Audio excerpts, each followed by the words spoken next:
اور یاد رکھیں عزیز طلباء اور طالبات کہ نبی اکرم صلی اللہ علیہ وآلہ وسلم کا اخلاق آپ کو گو کہ قرآن سے ملتا ہے، لیکن اس کی تفصیل آپ کو نبی اکرم صلی اللہ علیہ وآلہ وسلم کی سنت مبارکہ سے ملتی ہے۔ اور آپ صلی اللہ علیہ وآلہ وسلم کا جو اخلاق ہے وہ آپ کی بعثت مبارک کے، آپ کے مبعوث کیے جانے کے بنیادی مقاصد میں سے ہے۔ حضور کا اخلاق، اخلاق مصطفیٰ، اخلاق النبی، جس کے لیے آپ صلی اللہ علیہ وآلہ وسلم نے فرمایا، جسے امام مالک نے موطا میں روایت کیا کہ بعثت لأتمم حسن الاخلاق، کہ میں بھیجا ہی اسی واسطے گیا ہوں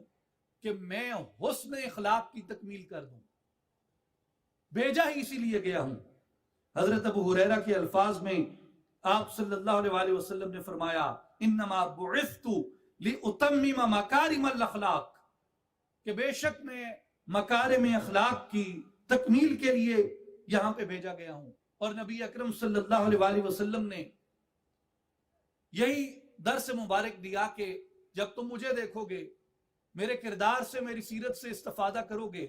تو تمہارے اندر وہ صفات، وہ کوالٹیز پیدا ہوں گی، وہ روشنی آئے گی، وہ انوار آئیں گے، وہ نور آئے گا جو میری محبت کی بدولت تم حاصل کرنا چاہتے ہو۔ اور آپ صلی اللہ علیہ وآلہ وسلم نے فرمایا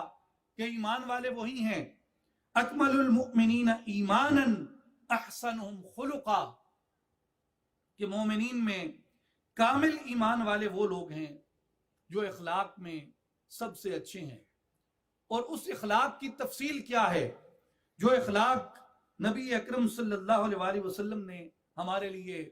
ارشاد فرمایا اور اپنی کردار سے، اپنی زندگی سے ہمیں عطا فرمایا،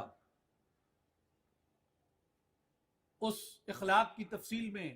چند چیزیں میں آپ سے عرض کرتا ہوں، جسے امام ترمذی نے روایت کیا کہ نبی اکرم صلی اللہ علیہ وآلہ وسلم سے پوچھا گیا کہ کون سے اعمال ہیں جو جنت میں لے کے جائیں گے، تو آپ صلی اللہ علیہ وآلہ وسلم نے فرمایا تقوی اللہ وحسن الخلق، اللہ پہ تقوی اور اچھے اخلاق، یہ تمہیں جنت میں لے کے جاتے ہیں۔